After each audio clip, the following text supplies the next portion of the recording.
In this video, I'm going to talk about the problem of generalized anxiety and phobia. And these are the anxiety disorders, which are the most common psychological problems that people experience in this country or world over. And these include phobias, for example, is a specific fear of something like dogs or cats or spiders or open spaces or high bridges or whatever. Public speaking, being sick, these are some of the more common ones, but there's an endless variety.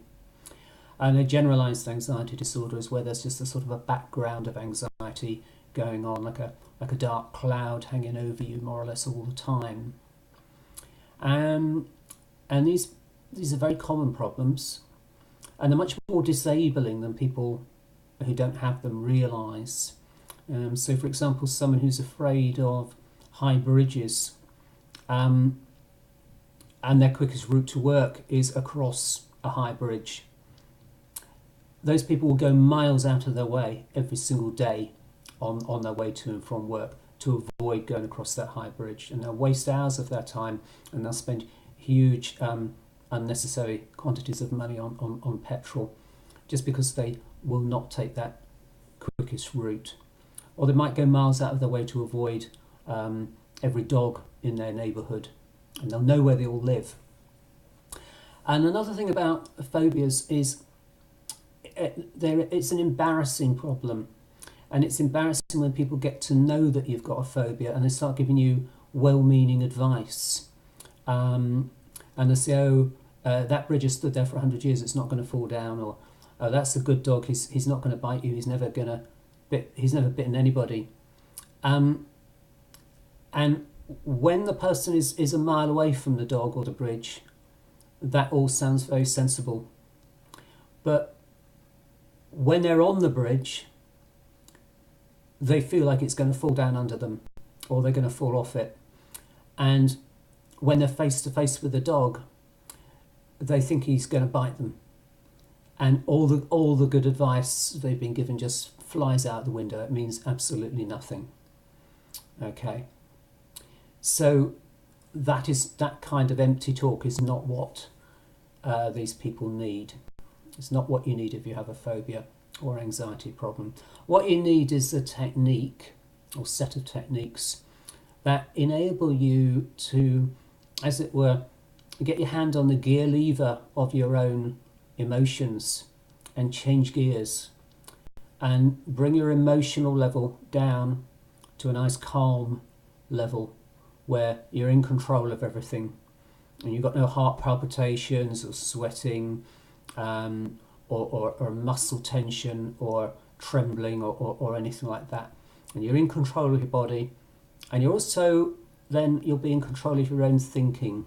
So when people are extremely frightened, their intelligence, you could be the most intelligent person in Exeter, doesn't matter.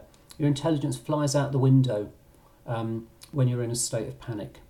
So when you get control of the emotional arousal, the emotional level, as that goes down, the intelligence goes back up, and you have all your thinking and all your knowledge and all your memory available to you, and you can do whatever you need to do in that situation.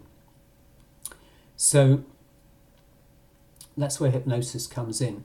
It's just it's the quickest way of learning how to control any emotional reaction, particularly fear, which is the most troublesome emotion that people have. And that enables you to start to kind of introduce yourself to whatever it is you are afraid of.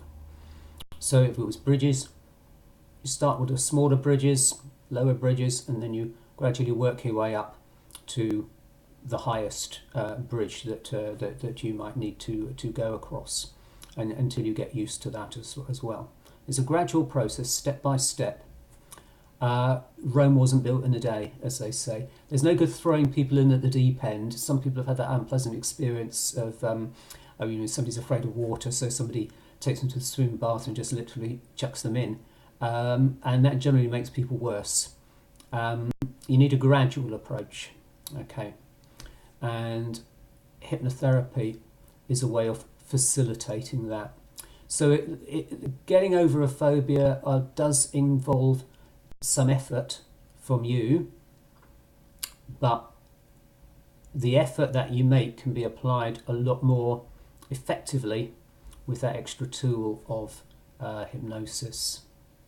So that's what I do. It's a problem for which I've helped many people over the last 22 years that I've been in full-time professional practice as a hypnotherapist.